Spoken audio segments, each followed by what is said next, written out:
Hello दोस्तों, आप सभी का स्वागत है आपके अपने YouTube channel the crown study में। दोस्तों, डेली करंट अफेयर्स के शो में आज हम लोग 29 मार्च के करंट अफेयर्स को डिस्कस करेंगे।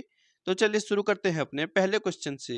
हमारा पहला प्रश्न है, हाल ही में विश्व कबड्डी दिवस के अवसर पर भारत ने कुल कितने खिलाड़ियों की भागीदारी के साथ गिनीज वर्ल्ड रिकॉर्ड बनाकर इतिहास रचा है? तो विश्व कबड्डी दिवस ये कब था?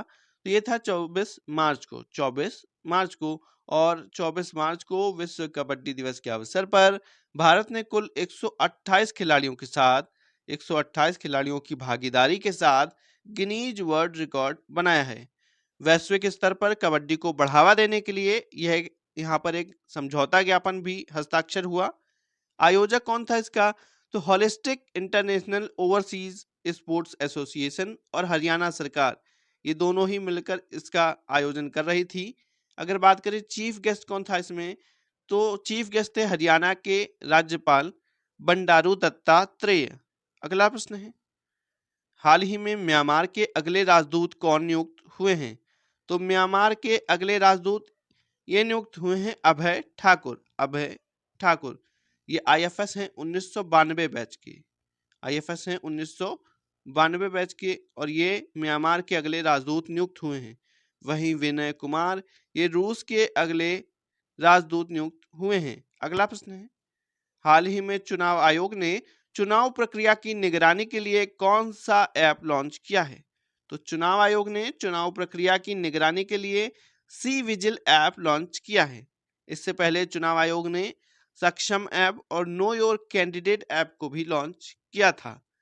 आम जनता को आचार संहिता के उल्लंघन की रिपोर्ट करने की अनुमति देती है ये सी विजिल ऐप। मुख्य चुनाव आयुक्त राजीव कुमार ने 100 मिनट के भीतर कार्रवाई का आश्वासन दिया है। यानी इस पे जो भी वीडियो अपलोड करेगा या फोटो अपलोड करेगा आचार संहिता के उल्लंघन की, तो राजीव कुमार जी ने बताया है कि 100 मिनट के भीतर ही कार्रवाई की जाएगी। अगला प्रश्न है, हाल ही में एवरेडी के नए ब्रांड एम्बेसडर कौन बनाए गए हैं?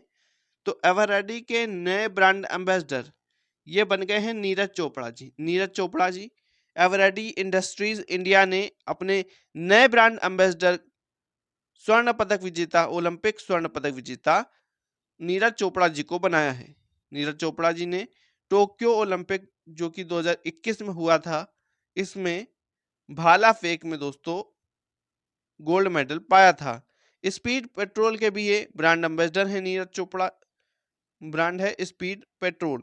अगर बात करें दीपिका पादुकोण की, तो ये बिस्लेरी ब्रांड की ब्रांड एम्बेसडर हैं। वहीं सौरभ गांगुली ये पश्चिम बंगाल और त्रिपुरा दोनों ही राज्यों के लिए टूरिज्म के ब्रांड एम्बेसडर हैं। ये रही दोस्तों इमेज नीरज चोपड़ा जी की। अगला प्रश्न है, हाल ही में वर्ष 2024 का एबल पुरस्कार किसे दिया गया है? तो वर्ष 2024 का एबल पुरस्कार ये गणित का सबसे श्रेष्ठ पुरस्कार है। सबसे बड़ा पुरस्कार होता है एबल पुरस्कार, जो गणित के क्षेत्र में दिया जाता है। ये मिला है मिशेल टेला ग्रैंड को। Michel Talagrand, Norwegian Academy of Sciences and Letters के द्वारा यह अवार्ड दिया जाता है। इनको गणितीय भौतिकी और सांख्यिकी में उत्कृष्ट अनुप्रयोगों के साथ संभाव्यता सिद्धांत और कार्यात्मक विश्लेषण में उनके अभूतपूर्व योगदान के लिए यह प्रतिष्ठित पुरस्कार दिया गया है। वहीं बात करें अगर रिकेन यामामोटो की, तो इनको प्रित्जकर पुरस्कार 2024 से सम्मानित किया गया। वहीं अमिताभ घोष को इरास्मस पुरस्कार दिया गया है। अगला प्रश्न है, यह मिशेल टेला ग्रैंड। अगला प्रश्न है, हाल ही में एनडीआरएफ के महानिदेशक कौन बने हैं?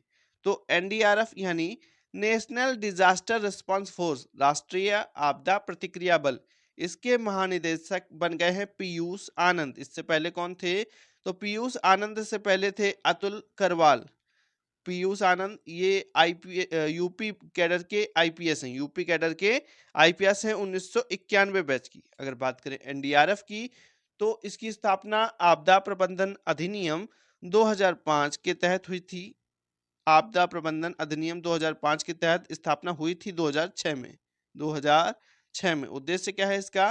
तो प्राकृतिक और मानव निर्मित आपदाओं के दौरान विशेष प्रतिक्रिया प्रदान करना ही इसका उद्देश्य है। ये रहे दोस्तों पीयूष आनंद। अगला प्रश्न, हाल ही में लॉ कमीशन के अध्यक्ष पद से किसने इस्तीफा दिया है? तो लॉ कमीशन के अध्यक्ष पद से ये जस्टिस ऋतुराज अवस्थी जी ने इस्तीफा दे दिया है। नवंबर 2022 में ये लॉ कमीशन के अध्यक्ष नियुक्त हुए थे और अब इन्होंने कानून एवं न्याय मंत्रालय को अपना इस्तीफा सौंप दिया है। अगला प्रश्न है, रूस के सोयूज MS-25 एयरक्राफ्ट के द्वारा कितने अंतरिक्ष यात्रियों को इंटरनेशनल स्पेस स्टेशन पर पहुंचाया गया है? तो रूस के सोयूज MS-25 एयरक्राफ्ट की सहायता से 3 अंतरिक्ष यात्रियों को इंटरनेशनल स्पेस स्टेशन पर पहुंचाया गया है। इस स्पेसक्राफ्ट में नासा की astronaut Tracy Caldwell Dyson, Russian cosmonaut Oleg Novitsky और बेलारूस की स्पेस फ्लाइट पार्टिसिपेंट मरीना वासिलिव्स्काया सवार थीं और इन तीनों को ही इंटरनेशनल स्पेस स्टेशन पर पहुंचाया गया है। अगला प्रश्न है, हाल ही में लुइस मोंटेनेग्रो को किस देश का नया प्रधानमंत्री बनाया गया है? तो लुइस मोंटेनेग्रो ये पुर्तगाल के नए प्रधानमंत्री बने हैं। पुर्तगाल के नए प्रधानमंत्री बने हैं और कब बने हैं? तो एंटोनियो कोस्टा के इस्तीफा के बाद बने हैं। पूर्व प्रधानमंत्री कौन थे? एंटोनियो कोस्टा थे, जिन्होंने इस्तीफा दिया, इसके बाद ये प्रधानमंत्री बने हैं लुइस मोंटेनेग्रो। पुर्तगाल की बात करें तो राजधानी लिस्बन है, मुद्रा है यूरो। ये रही इनकी इमेज लुइस मोंटेनेग्रो की। अगला प्रश्न है, कौन सा भारतीय तटरक्षक जहाज फिलीपींस की मनीला खाड़ी की यात्रा पर गया है? तो भारतीय तटरक्षक जहाज आईसीजीएस समुद्र पहरेदार ये गया है फिलीपींस की मनीला खाड़ी की यात्रा पर। कब गया है? तो 25 मार्च को गया है। आईसीजीएस का फुल फॉर्म क्या है? तो इंडियन कोस्ट गार्ड शिप। ये जो शिप है ये विशेष प्रदूषण नियंत्रण जहाज है। समुद्र पहरेदार मनीला फिलीपींस, हो ची मिन्ह वियतनाम और मुआरा ब्रुनेई में बंदरगाह निरीक्षण करेगा। दोस्तों, अगर वीडियो अच्छा लगा हो तो वीडियो को लाइक करें, शेयर करें, चैनल को सब्सक्राइब करके बेल आइकन दबा दें